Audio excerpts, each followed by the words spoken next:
Thank you. Mr. Arjun Das. Mr. Arjun Das.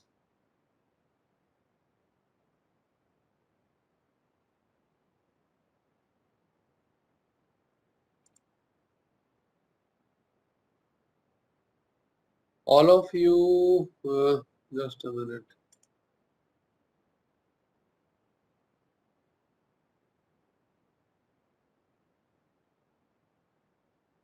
So roll numbers have been given to you. That is good.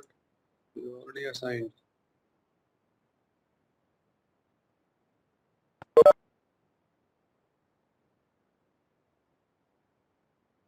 Mr. Arjun Das is missing as such. Okay, not a problem. Let's move ahead.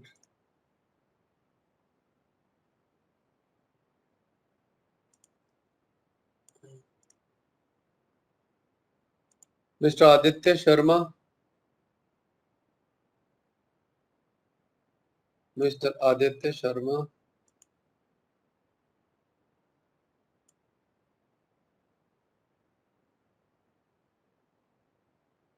Then Mr. Zelto. Mr. Zelto. Then Mr. Mohanan Naishad. Mr. Mohanan Naishad. Then Mr. Abhishek Anand. Today we'll be covering the NPDES and then of course some biofouling. Then we would be covering the scrubbers, and then of course we shall try to cover the NX5, that is garbage, for which you will be having one exercise also.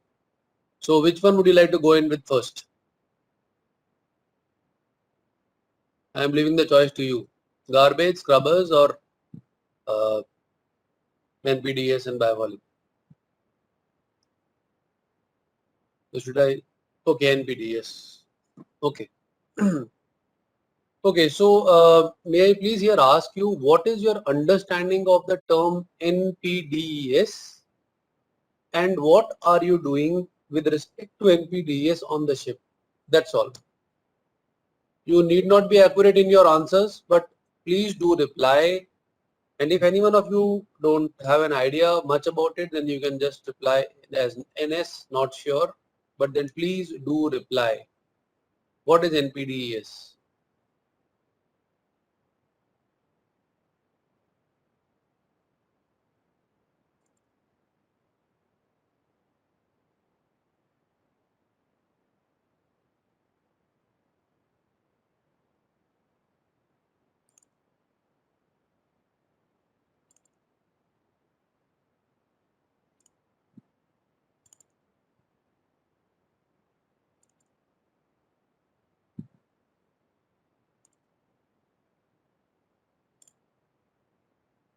National Pollution Discharge Eliminating System. Very right, Mr. Denver. That is okay.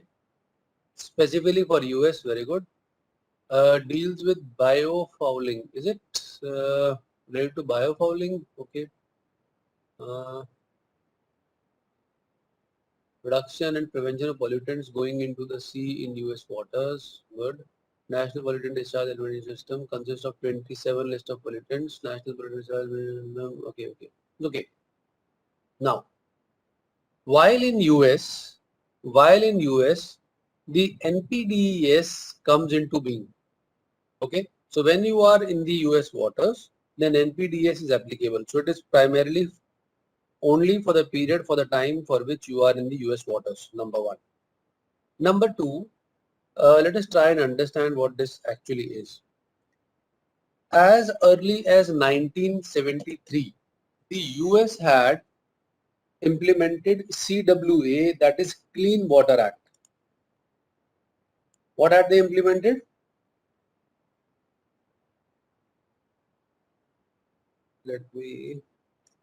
Yes. So they had implemented what is known as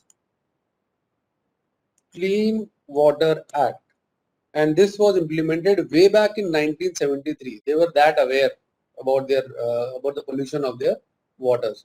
Now, this Clean Water Act was at that time applicable only to the internal waters of US, and it prevented the rivers and the internal US waters from getting polluted by the various industries that were set up.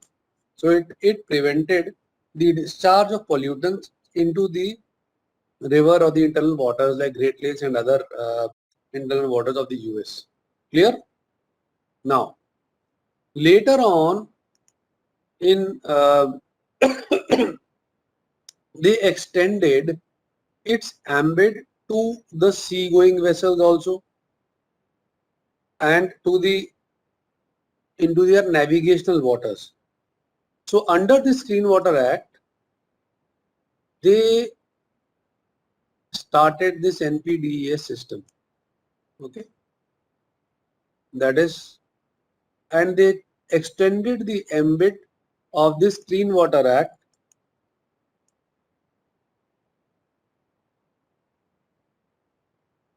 to the ships which are coming to their shores, which are coming into their navigational waters. Yes, it is applicable to 3 nautical mile within the USA. Okay. Now, these ships, when they visit the US waters, they need to have something what is known as VGP, that is Vessel Journal Permit. That means some kind of permit or a permission. Permit always involves two people, the one who is giving the permission and the one who is obtaining the permission. So this Vessel Journal Permit is issued to the vessels which visit the US or which calls the US ports. Clear? Now this comes under NPDES and Clean Water Act. Now this permit is issued for a period of 5 years to a vessel and is subsequently renewed. Now, while the other regulations were always there, the bilges, the ballast, the garbage, and what all, a lot of things were already there in the existence, then what was the need to bring in this VGP or the Vessel General Permit? Now, with the advent of this VGP, they give permission to those vessels which come to the US waters, provided they fulfill certain conditions. In other words, they have to comply with the certain requirements if they visit the US waters. Very clear so far? Please let me know by way of typing Y in the chat box. If so far, so good. Okay. So those pollutants like, let us say, bilges, or let us say sludge,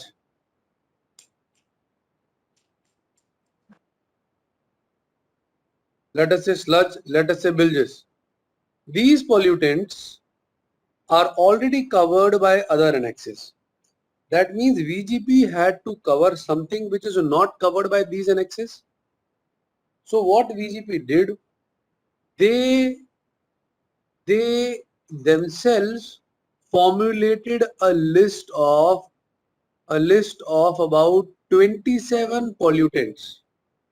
So it is the control, it is regarding the control of these 27 listed pollutants which are not covered by any other annexes. Are you getting my point? So again, it is the control of these pollutants within the US waters. Now I am specifically using the word control. Why? Because the vessel has to implement something what is known as the best practices for controlling that pollutant. Now I will tell you why I am saying best practices and what is best practice. I will come to that, not a problem. Okay. If so far it is clear that VGP is regarding the control of these 27 listed pollutants which are not otherwise covered by other annexures of the MARPOL. These 27 categories are controlled by way of this VGP. Is this part pretty clear to you? If it is, please type in OK.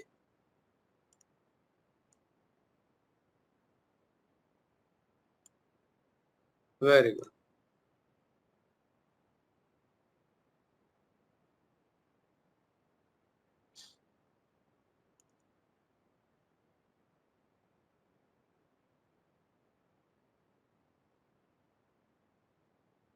Now,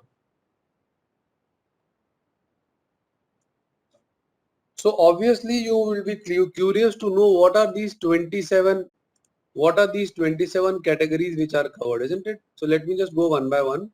First is the vessel journal permit applies to all the vessels which are managed by our company Anglo Eastern that have discharges incidental to their normal operations. Now do you see the term incidental is being used?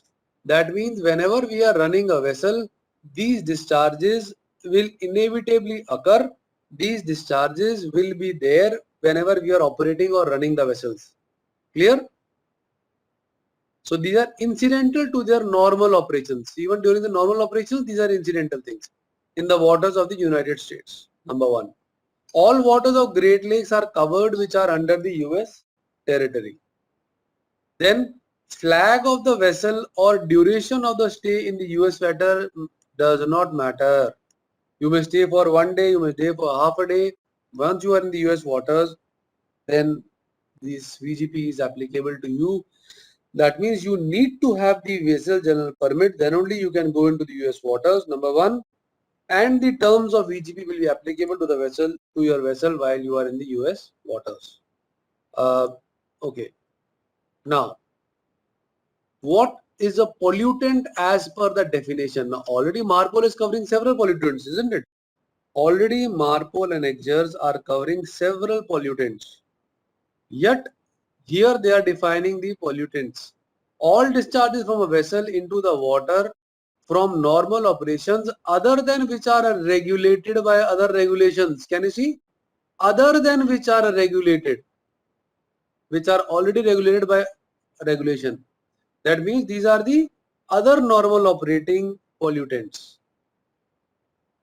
Now, these pollutants, they say you have to handle by best practices and you have to prevent their discharge as far as possible given the means that you have on board with the fitted machineries. You have to prevent or reduce their emission into the US waters within the 3 nautical mile limit from the nearest land. So applicability of the waters, that means it is applicable up to the extent of 3 nautical miles from the nearest land at the US port, number one, and all the internal waters, Great Lakes, etc. are covered under it. Then the main criteria is, or to recognize this pollutant is that they should not be toxic. The term I am using is toxic. They should not be toxic to the marine environment. What am I saying? They should not be toxic. Let us say, I will give you one simple example. Air cooler condensate. Okay. Now, whenever the main engine is running, air cooler condensate is there. That is going to the main engine air cooler drain tank. That is going to main engine air cooler tank, isn't it? And there is also condensate from the generators, generators cooler. That is also collected in the air cooler drain tank. So now this air cooler drain tank is not covered by any other annexure in the MARPOL. Is it covered? Let me ask you, is it covered? Yes or no? No, it is not covered. So this is one of the pollutants identified under this 27 list. Number one. Now they say if the discharge, you have to control the discharge of this air cooler drain water, and you cannot discharge it if it is toxic. If it is toxic. So if it is toxic to the marine environment, then they prohibit you from discharging it in the US waters. However, if it is not toxic and you have no means of controlling on board of this, then of course you can discharge it. I will tell you why I am saying these things, that you can discharge, you cannot discharge, and all that kind of confusion. That will be clear when I discuss about the best practices part. Now, the main criteria is that it should be non-toxic. It should not be toxic. It should not be toxic, I am repeating. So anything other than the controlled, regulated marine pollutants, the other thing that you are releasing it into the US waters, that should not be toxic in nature to the marine environment. Clear? Now they say discharge of pollutant means addition of the pollutant to the navigable waters of United States up to the limit of 3 nautical miles. So far so good. Now I will straight away take you to this 27 pollutants category. What are all these? Let us have a look at that. Now, right now on your screens are the 27 discharges that are regulated under NPDES, but these are not covered under the various other annexures of MARPOL. But these discharges the vessel has to do when it is running. For example, deck runoff and above, the waterline hull cleaning, bilge water, oily water separator effluents, ballast water, anti-fouling leachate from the anti-fouling hull coatings, hull coating leachate, aqueous film forming foam, which is generally there in the fixed firefighting installations which are there on the ship, boiler and economizer blowdown. This is also not covered in any other marine, in any other MARPOL regulation. Cathodic protection, chain lock or effluents, CPP propeller, thruster, stern tube, and all these effluents, C interfaces, wire rope, mechanical, no, C, rudder bearings, azimuth thrusters, port propulsions, where hydraulic fluid, wherever hydraulic fluid and other oil and C interface is there. That means where hydraulic fluid is likely to come in contact with the seawater. Let us say, for example, stern tube seal is there. So if stern tube seal leaks, it will leak into the water. So it is kind of, there is a kind of an interface there. That means you will have to control, or you will have to change, or you will have to use some other oil in the stern tube. And what kind of oil we are using? At this C and fluids oil C interface, we are using what are known as the eco-friendly oils, isn't it? Yes or no? There is a list of all these oils and all these things which is sent on the ship and on our vessels. Largely they have changed over to these eco-friendly oils which do not damage the environment much. Okay. Then distillation and reverse osmosis brine. That means when you are within 3 nautical mile limit, you should not be running the so-called freshwater generator if it is when RO type of. Clear? Further, if you see in this list, elevator pit effluents, fire main systems, freshwater layup, gas, even grey water is there. Can you see? Grey water is also regulated. Now may I here please ask you, in which under which annexure of MARPOL is grey water controlled? Under which annexure of MARPOL is grey water controlled? Okay, so all of you are quoting annexure 4, is it? Now may I please here ask you, think again. Annexure 4 controls black water or grey water? First of all. Okay. Now can you tell me how does annexure 4 control? What is the control method of grey water? in Annexure 4. You are quoting both, all of you are quoting Annexure 4. How are you controlling grey water under MARPOL? Yes, please.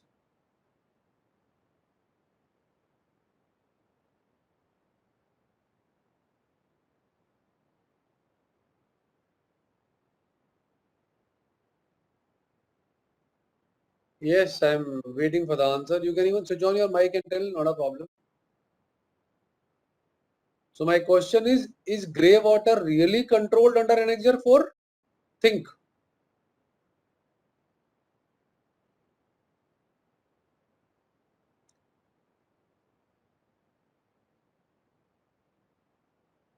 Good.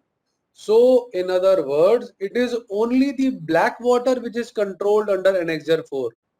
Grey water is not even a pollutant under MARPOL. Grey water is not recognized as a pollutant under MARPOL. So grey water is in fact not covered in any of the annexes in MARPOL. Leave apart Annex 4.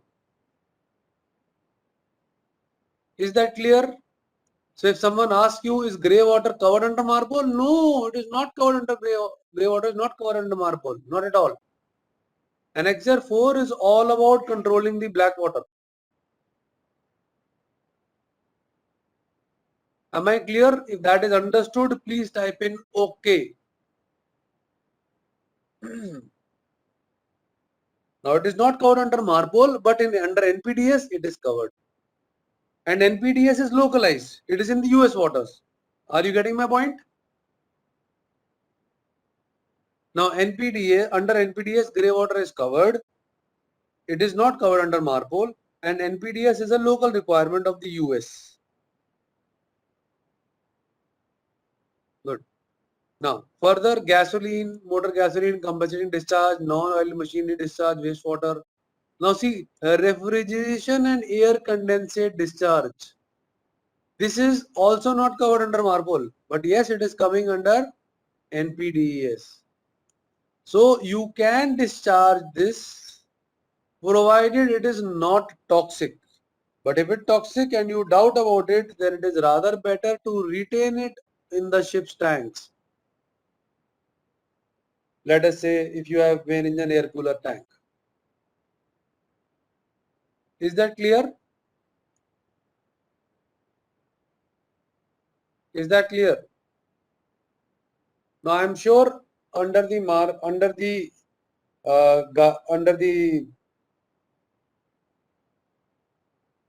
oil water under the oil record book, Orvin must have covered this clean, how to handle the clean air cooler drain tank. Isn't it? Yes or no? Good. So let us say your air cooler drain tank is not a listed tank, under MARPOL. Under the MARPOL IOPP certificate, this is not a listed tank, but this is connected to the, let us say, your OWS.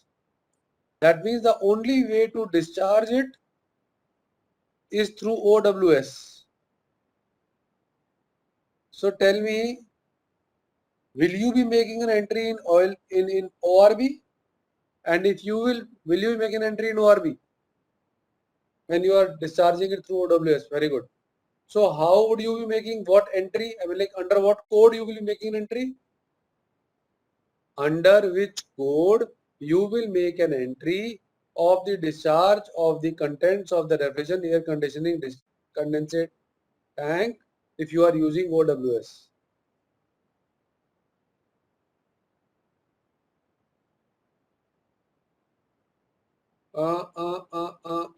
Sorry. Under the code I. Very right. Why under the code I? Because it is not a listed tank under IOPP certificate. If had this been a listed tank and you had been using OWS, then you would have gone into T15.3 and all. Got it? Have you understood this?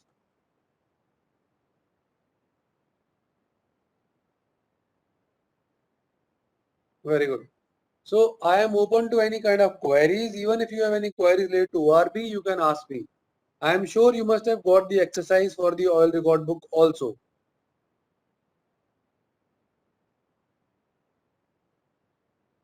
Have all of you received the exercise for writing oil record book? Now here I am again reiterating that oil record book part 1 only is being exercised here in this course because this is not covered under any of the courses, whereas the ORB part 2 is covered under OTFC. Second thing is that ORB part 1 is mandatory for all the vessels, whether they are non-tanker or tanker, or gas carriers or bulk carriers or container carriers. Okay, but ORB part 2 is only for the tankers. So we are covering here this. Then let me again tell you that ORB exercise we are doing, and it is mandatory for all the officers who are doing the MARPOL course. Why? Because engine side everybody is writing on ORB during their duty hours. Number one. Number two, the deck side guys, those of you who have got mate's license, they are only allowed to do the MARPOL course. So any day a mate can be in emergency promoted to master, and as a master he would be signing the oil record book. So you should know what you are signing. That is why those second mates who have got mate's license and above, they only are considered for the MARPOL course. And hence all of the officers, whether they are the deck side or they are the engine side, are made to do the ORB exercise. Today when I discuss the Annex 5, that is garbage record book, that exercise will only be done by the deck side, because engine side guys are not writing or not signing that. It is not that we are biased to engine side or deck side. No, it is how the things are. Am I clear on it? Have you understood this? Thank you. Okay. So refrigerant air condensate discharge you can do only in the US waters if it is non-toxic. Number one. Number two, if you don't have any means of retaining it in your tanks, that means, let us say, for example, you have got the air cooler condensate drain tank. Okay. So if you have that tank, it is a best practice says that it is better to take into the tank rather than discharging ashore. You understand? So here a best practice would be, rather than discharging ashore, to take the contents into the tank. And if they are full, it would be prudent for you to ask for the shore reception facility. If that is not available, then inform the EPA that we have got our tank full and we would require the shore discharge. If not, then okay, give us a permission to discharge it in the US waters. So this is the best practice you are following. Are you getting the point? That means we have to exercise due diligence in controlling the discharge of the pollutant. First preference should be to eliminate the discharge of any of these 27 categories, not to discharge. But if your ship does not have means of containing it, then look for the shore reception facility. If shore reception facility also is not available, then inform the EPA and he will give you the permission to discharge these categories. Now, all of these things are, again I am repeating, not covered by the MARPOL regulations. They are covered under the NPDES and is only applicable in the US waters up to the 3 nautical mile limit from the shore. You can see seawater cooling overboard discharge. Now this this also is covered. Can you imagine? Because we will have to use the seawater cooling system if we are running a ship. So even that is listed under the NPDES.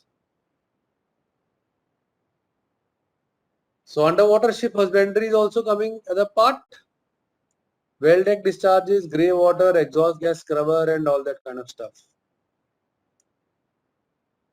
Please confirm if these 27 effluents are now at least known to you.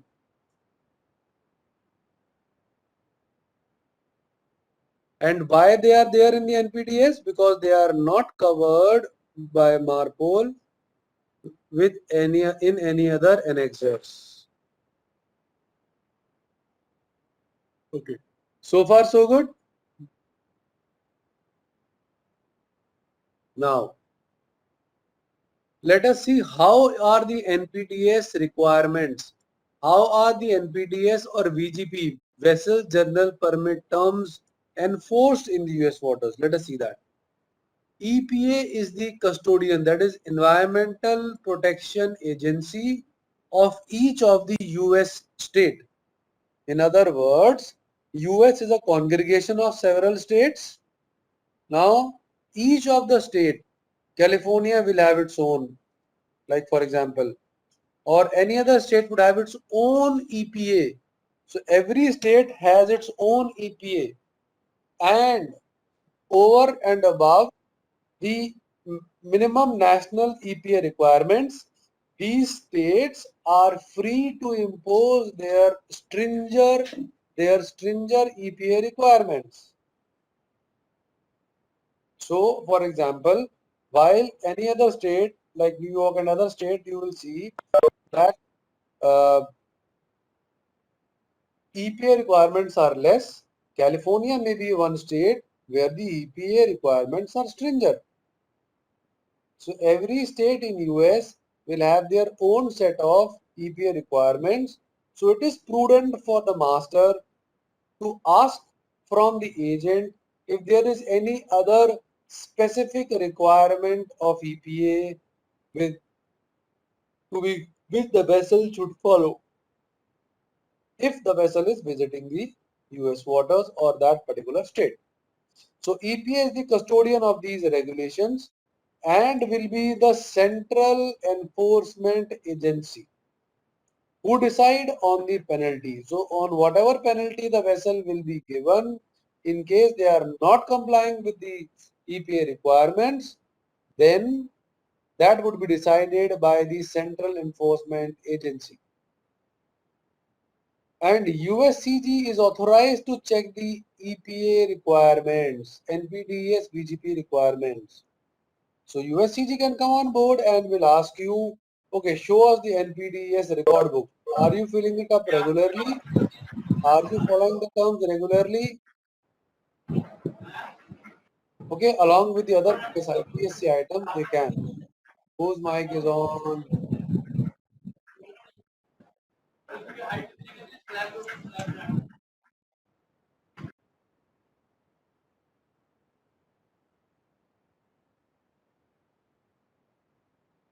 Gentlemen, am I audible loud and clear to you?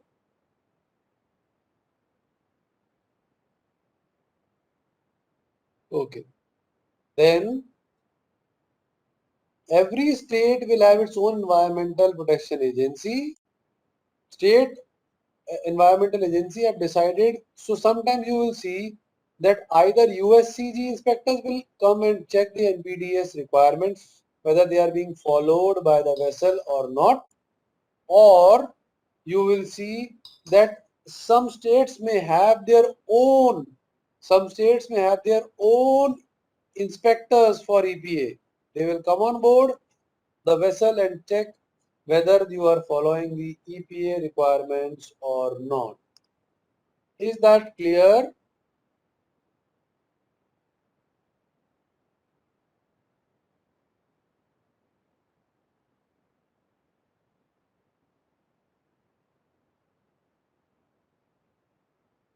Okay, good. So let's move ahead. Now, when you talk of the normal vessels, 27 discharges are covered. But when we talk of the tankers, then two more discharges are there. I will tell you about these additional two discharges which are there and applicable to the tankers. Let us see those discharges also.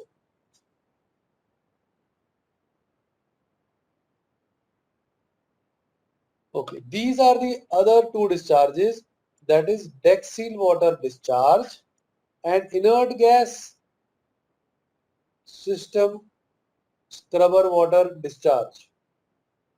Now, what does NPDES say? When such seals, like I said, deck seal water, when such seals are installed as an integral part of the IG system, for example tankers, then it is applicable to them. So they have to ensure that this deck seal discharge, this should not be toxic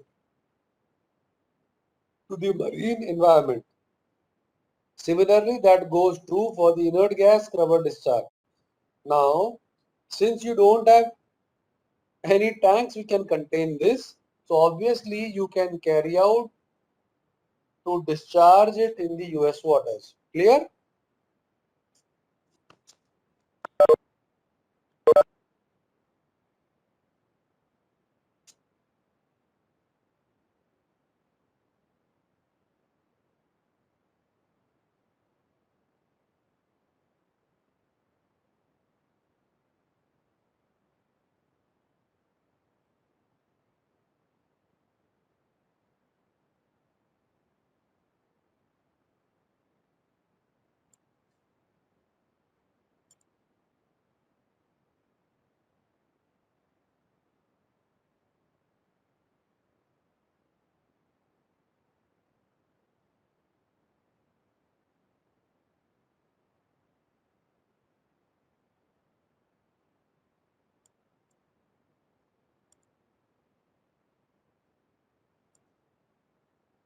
Okay. So when they are integral part of the system, okay.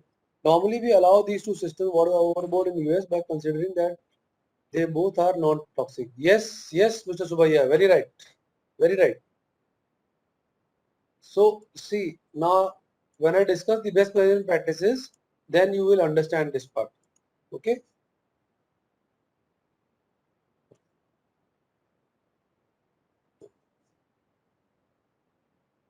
What do you need to do? What are these requirements? Let us see. So requirements is applicable to the 27, and if it is a tanker vessel, 27 plus 2 pollutants. What you have to do when you are in the US waters, you will have to fill up the inspection reports. In the NPDES record books, there are daily inspection, weekly inspection and annual inspection report. Okay. So you will have to keep these updated only, I am repeating, you have to keep this updated only for the duration for which you are in the US waters. Let us say ship is going to Europe and has been there and is calling USA only for 10 days. So when you are calling US for 10 days, it is prudent that you fill up the last week prior to arriving US waters and this week, and till such time you are there in the US waters, you will be filling up these reports, inspection reports. Then coming to the annual report, see annual report, this annual inspection report is to be kept updated. Let us say actually the full inspection should be carried out in one calendar year. That means starting from 1st of January till 31st of December, the annual inspection should finish. And the report of annual inspection should be sent to the EPA by 15th of January of the subsequent year. That means after 15 days. Is this part clear to all of you?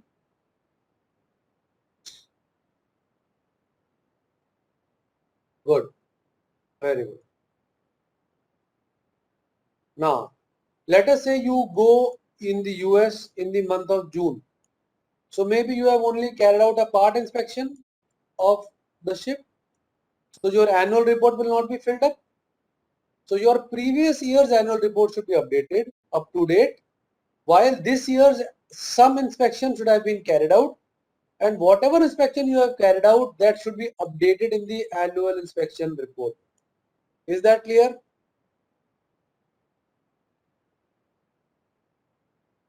So up till whatever inspection, let us say you have done half of it, quarter of it, one third of it, whatever inspection you have done, you can fill it up and support it with the documents. Now, while in the US water, you will have to continuously monitor the discharges from the ship, these 27 effluent discharges.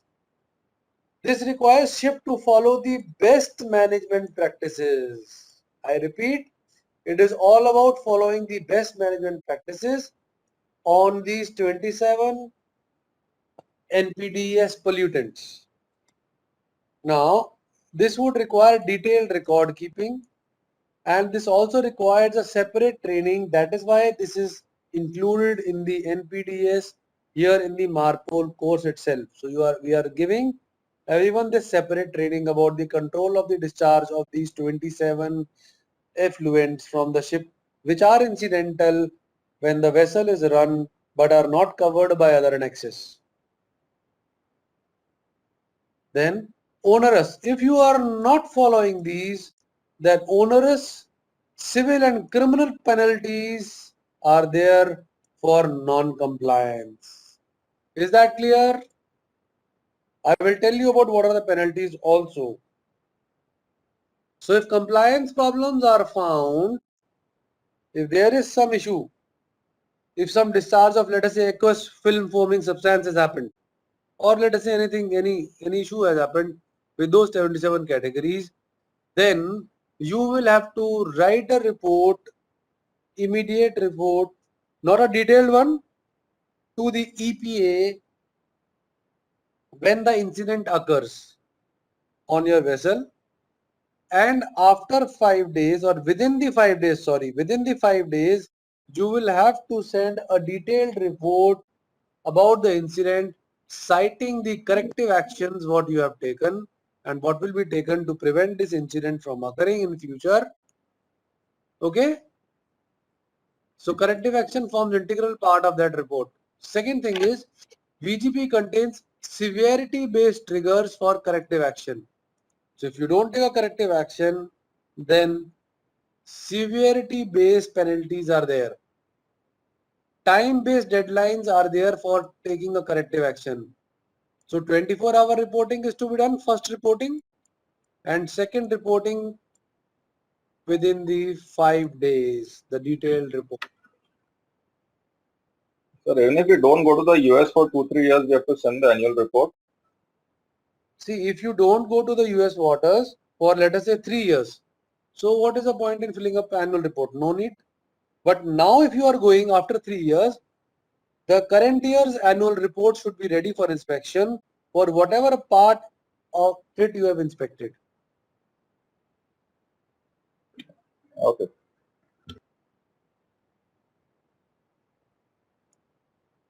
Now, let us try and understand the term what is best management practice. It actually means doing a proper maintenance. Yes, it means properly maintaining the machineries. It means good operation condition of the machinery. Yes, it means good operation condition of the machinery. Now, can I do it what I have always done? Yes, you have to simply do what you have always done. Can I do when it is convenient? No. Here is the point. That means whenever you are in the US water, you have to do. Now, let us say, for example, grey water discharge.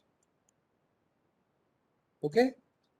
The grey water, as we had discussed, let us say ship is having a holding tank. So what is prudent? That all the grey water be taken as a best management practice into this holding tank. Do you agree? So till such time you are in waters, it makes sense to have it in the holding tank. Now, then if this holding tank gets filled up, what to do? Okay, best management practice says that do not discharge, first seek shore reception. If it is available, give it to them. If it is not available, then okay, inform the EPA and he will allow you to discharge. Understood? Is that clear? So the VGP, under the VGP, the term used is minimize. it would mean reduce or eliminate to the extent achievable. It is clearly written to the extent achievable. If you cannot achieve it, okay, if it is not in the means of the ship, you don't have the machinery, you don't have the tank, then what to do? You will have to discharge. But inform the EPA prior. Okay.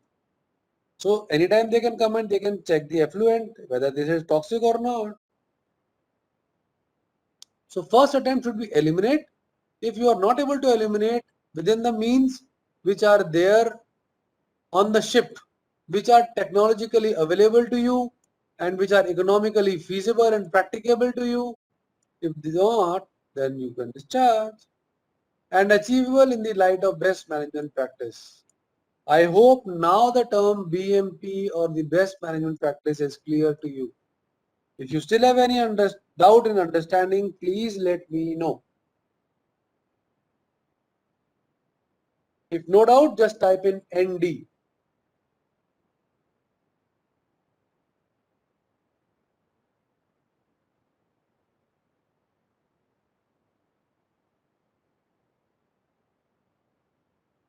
Now, so there are certain guidelines if you follow in the US waters, then you will be complying with the NPDES. Let us just look at these. EPA encouraged the use of environmentally acceptable lubricants. What did I say? EAL. Environmentally acceptable lubricants, specifically at the interface of the oil and sea. Like I give you the example CPPs, I gave you the example stern tube seal, even at the wire ropes, mooring ropes, these wire ropes what are there, if you think that they can come in contact with water, the grease used on them should be EAL type. Check the vessels deck prior to conducting deck washdowns. Machinery on the deck must have coamings with plugs. Discharges must be free from floating solids, foam, halogenate compounds, etc. Restrict or minimize the discharge up to 3 nautical miles while in US waters. Minimize the discharge of materials associated with exterior topside surface preservation and topsides to be well maintained. No minimal overside painting. US does not give permission for painting even. If required, discharge must be conducted with biodegradable cleaners. Even the soaps that you are using for the grey water, these soaps should be phosphate-free soaps.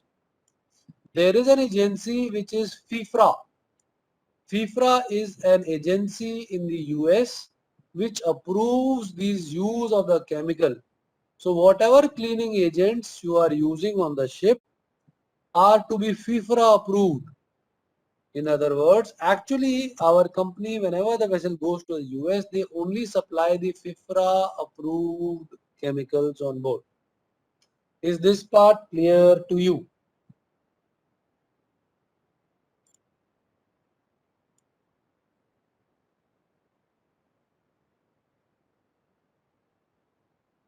Okay.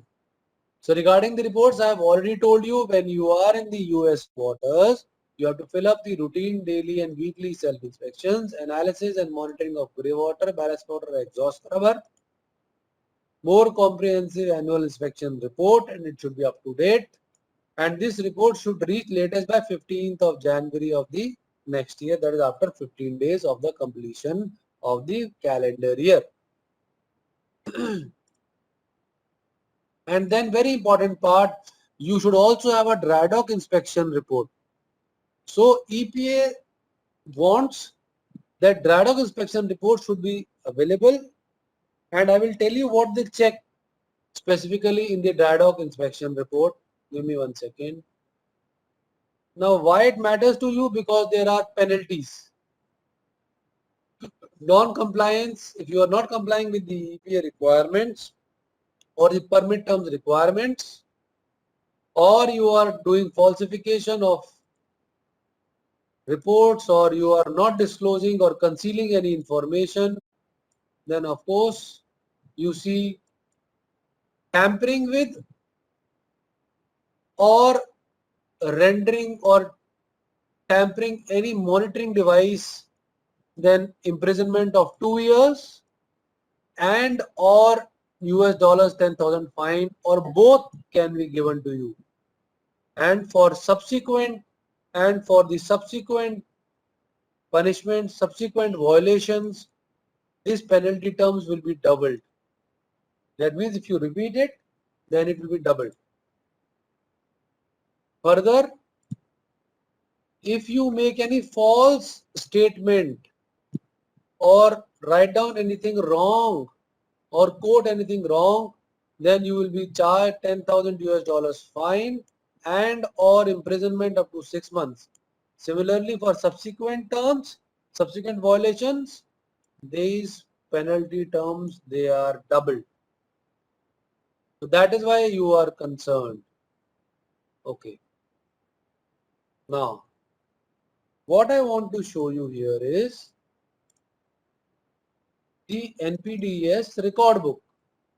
This is what you are seeing on your screens is an NPDES record book.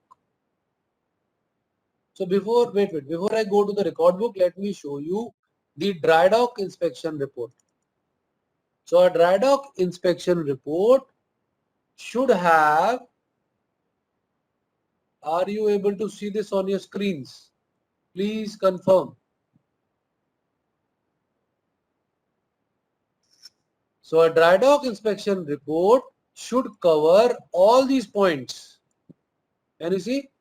The class here itself,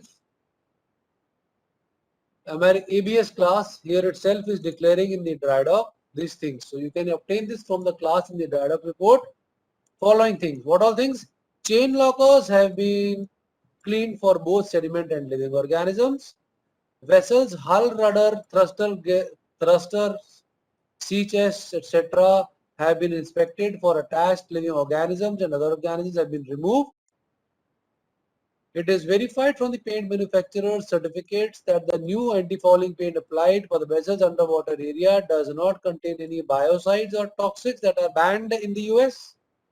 All cathodic protection anodes have been cleaned or replaced. They check all these things in your radar report. All pollution control equipment is functioning properly, and protective seals for rudder and stern tube bearings have been inspected and replaced as necessary. So such a declaration, preferably from the class, should be there accompanying your dry dock inspection report. Is that clear?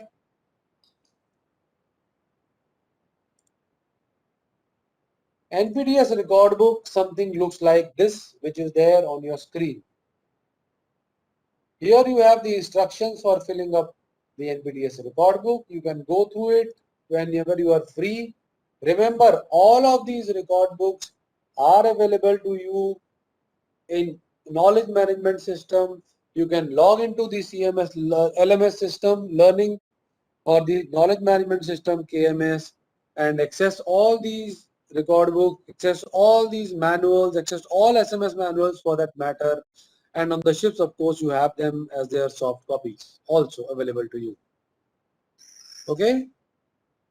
Then you have, can you see record of the EALs? So like I will open one of these and show you.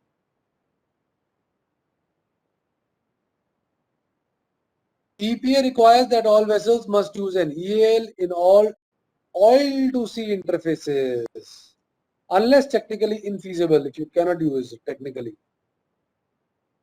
Now EAL means environmentally acceptable lubricants which are biodegradable and which are minimally toxic. Can you see, which are not toxic or minimally toxic to the marine environment and are not bioaccumulative. EAL must document in your record keeping as below. Now, any documentation corresponding with maker's office to be attached for ready reference if EAL are not used for any oil to sea interface. Okay. Let us say, for example, analytical monitoring requirements, quarterly sampling log. So you need to collect the samples of what? Quarterly and keep. If you are in the US waters, On the quarterly basis, you will keep the samples of the bilge water or grey water and keep their photographic evidence that yes, you are collecting. And if you are giving these samples, you have to note down that these samples have been landed to so and so inspector. Okay. Similarly, exhaust gas scrubber record, dry dock inspection record, training logs. Okay. Then NPDES pre-arrival. Now this I would suggest, it is very, very, very important. Now here our company has summarized. They have prepared a pre-arrival inspection report. So if you follow this and fill up all these columns, whenever you are calling the US reports, all the US VGP requirements will be covered. So I'll just open it and show it to you. So this is the pre-arrival. Are you able to see it on your screens? Please confirm. So I'm just scrolling down so that you are able to see it.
You can see almost all the discharges are covered in here. Everything. Simply just follow this checklist and everything will be covered.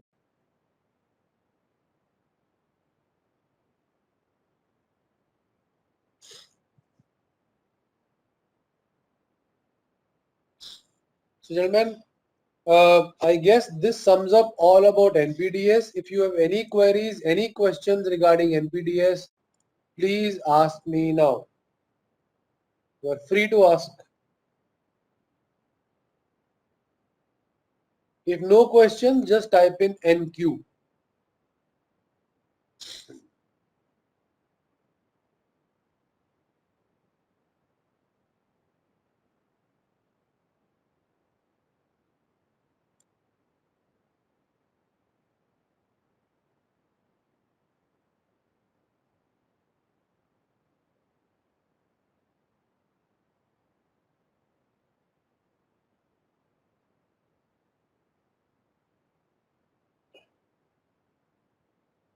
So far, so good? Good. So can we move on to biofouling?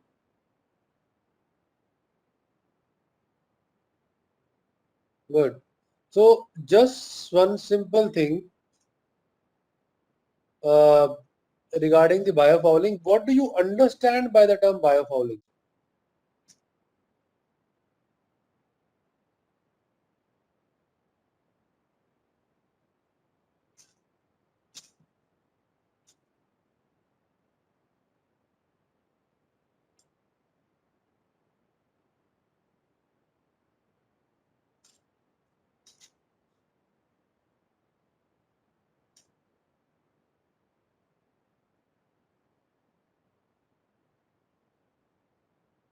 Okay. Yes, what is your understanding of the term biofouling? And why do you think the biofouling convention came into being? Quickly. Algae, barnacles, etc. Okay. What do? They stick to the vessel's hull, isn't it? So what is biofouling? This is what is biofouling. Hull fouling by biological organisms. This is what is called biofouling. Now, there is a biofouling convention. What is the intent? Convention is brought up with some intent that we have to do such and such thing. So what is the intent of this biofouling convention?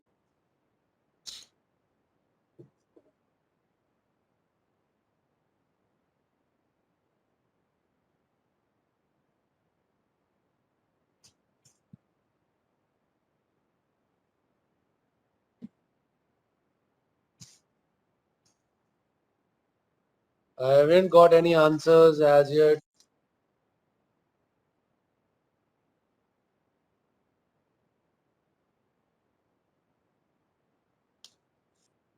It restricts.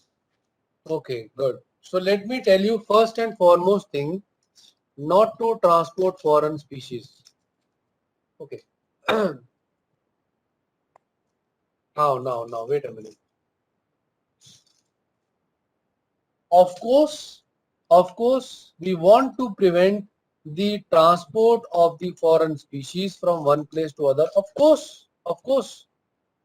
But if you give a free hand to the ship owners, they will coat their ships with all kind of toxic paints, and what will they do?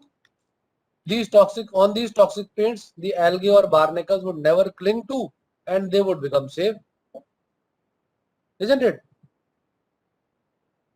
Because hull resistance will not be there, so hull resistance will be less. Their fuel consumption will not be much, and overloading of the engine also will not be there, so they will be happy. So if you give a free hand to these ship owners, they will do like this. But it is to control this from happening.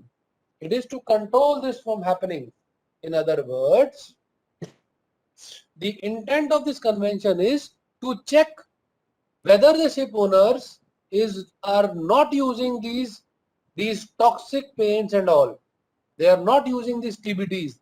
They are not using these toxic paints which can leachate into the water and eventually harm the organisms. Understood? So again, the intent of this convention is for the benefit of the marine environment. Am I clear on it?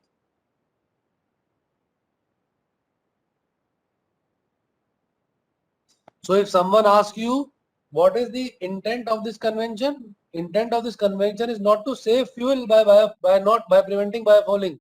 This is not the intent. The intent is to protect the environment from these leachate paints, etc., from these TBDs, etc. Clear?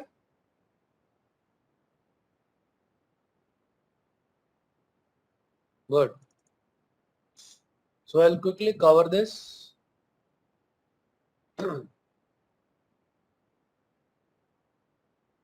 Yes, undesirable accumulation is prevented, but it is prevented by the use of the such type of paints which are not harmful to the marine environment. Clear? Okay. So minimizing the transfer of invasive aquatic species by shipping. Now, can you tell me how much time it takes for these microorganisms to start sticking up? Let us say a clean hull ship is put into the water. How much long time will it take for the organisms to start to stick up on the hull surface? Some hours, some days, some weeks, or some months?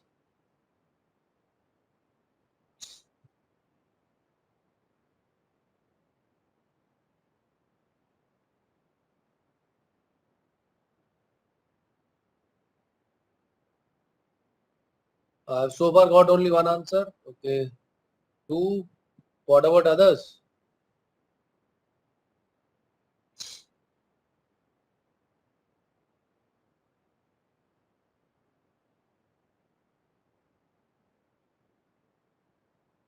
Well, gentlemen, it has been noticed that within a couple of hours, you will see that these microorganisms, they start to build up in their niche areas. Now, what are these niche areas? Niche areas are those areas where these organisms can easily get their food, water and shelter, isn't it? I will give you one example. Let us say a vessel is something like this. And we all know vessels for their large part of time is traveling in the forward direction and is cutting the waters. So here you will see when it is cutting the waters, the no more organisms can stick in the front region. So in the front region you will see there is minimal organisms found to be sticking. Clear? Whereas in the aft region where wake water is there, or let us say where a stern thruster tunnel is there or a bow thruster tunnel is there, in those tunnels you will see water movement or water speed is not so much. So these serve as niche areas where these organisms can eventually cling to the vessel and multiply in numbers. Is that clear?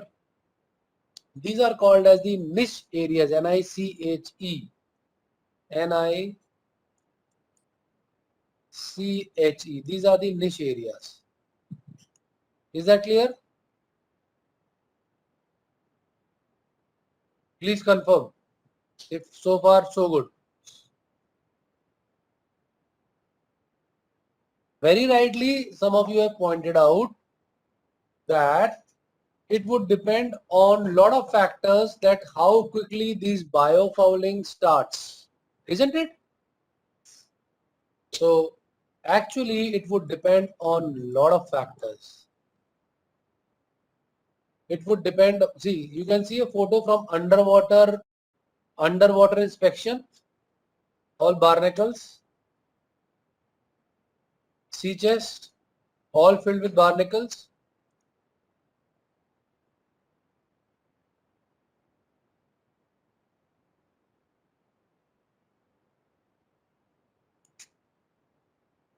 Okay.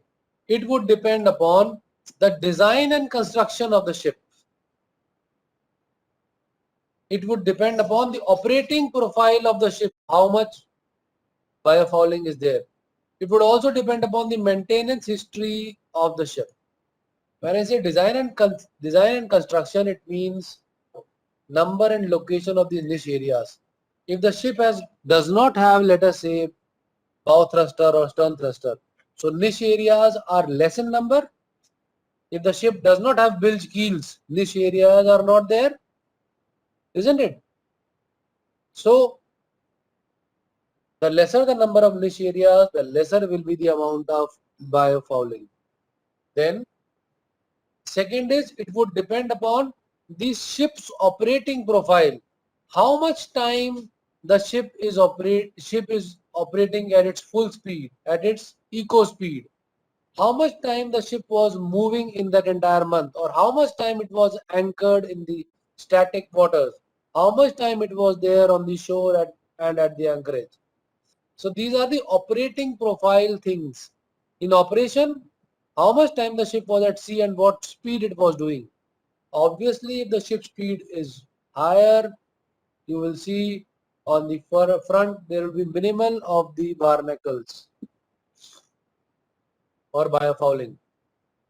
Then ratio of time the ship was underway at sea to the time was alongside or anchored. Where the ship is located, in what kind of waters, it is cold waters, warm waters, it would also depend upon the water currents also and the places and trading routes. Yes, so first is design factors, second is operating profile, and third is the maintenance history, the record of which you will have to keep in the biofouling record book. Here, so the type and age and condition of any anti-fouling coating system, like when the inspection was done, when the cleaning was done, it will depend upon all these factors. Is that clear?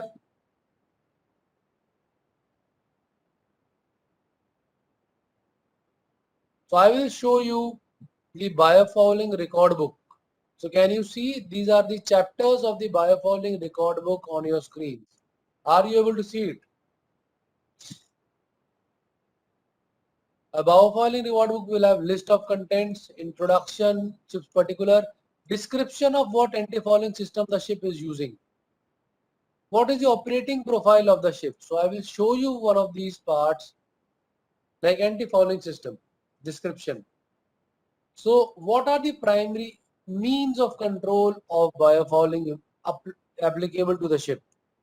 Anti-fouling coating system, it will be should be there quoted here.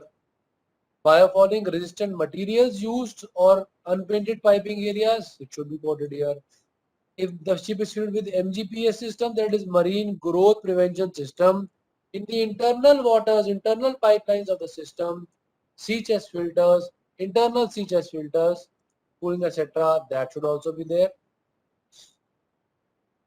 Okay, so all these things should be quoted in the, and see here you can see what kind of coating is applied, all the details, DFT, dry film thickness of the coating, expected lifespan of it, all these kind of stuff will be here quoted in this section. Similarly, it will have details of the operating profile. Can you see what, for how much time it was loaded, how much nautical miles it covers, what speed it is making in ballast condition, in loaded condition, how much time it was underway, that is the vessel was moving at sea. All this record is to be kept. Let us now look at actually um,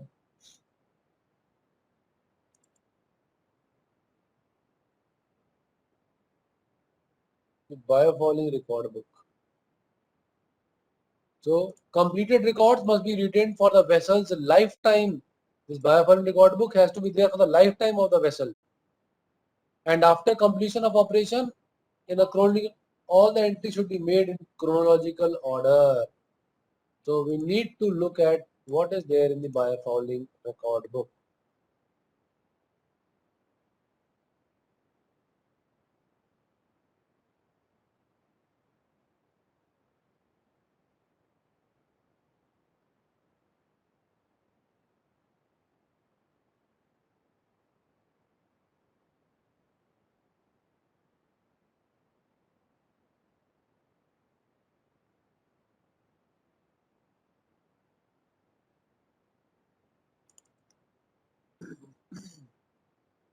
So right now on your screens is the biofouling record book. Are you able to see it? This you have to keep updated. And a ship specific diagram of ship indicating of the underwater hull form like this. What paint coating is there on the port side, on the underside, and on the starboard side. Then, you know, these are the item numbers or the codes which are being used. So whenever the following things are done, entries are to be made in the record book. Let us say whenever a dry docking is done, an entry will be made under the code 2.1. So like 2.1.A will be the dry docking date and location of the ship. 2.1.B will be date when the ship was refloated. Then any hull cleaning was done and the anti-fouling coating system was applied. So all these things, whenever a dry docking is made, a entry is made under the code 2.1. Whenever hull area fittings, niches, you know, whenever any underwater inspection is made, underwater, at that time code 2.2 is to be used, and whenever underwater cleaning is done, then code 2.3 is to be used.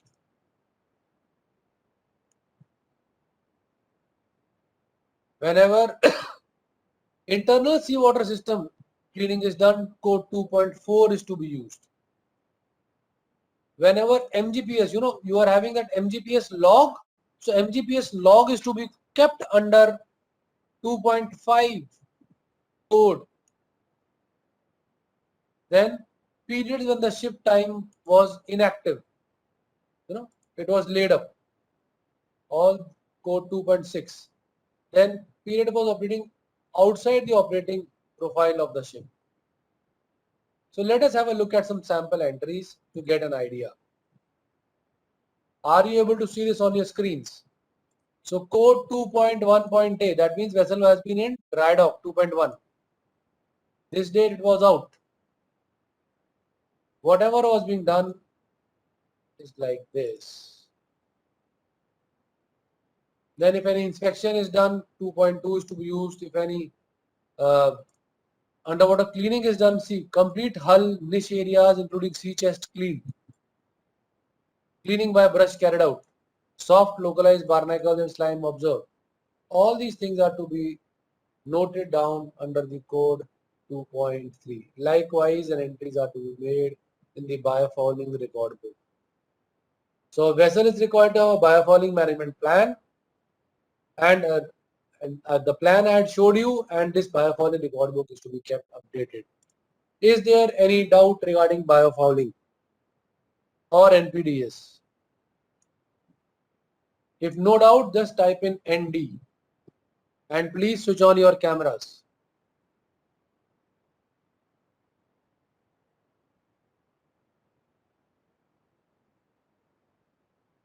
All of you, please switch on your cameras. I hope the session was fruitful and you understood what I tried to convey.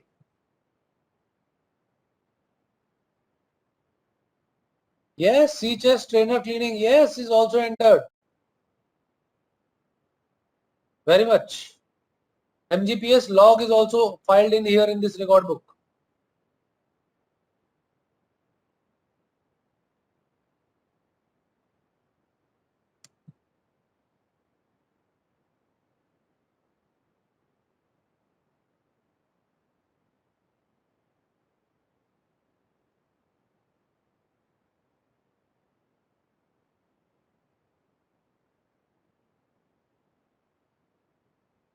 So let us get back at 11:45. Is that okay, or 11:50 you want it?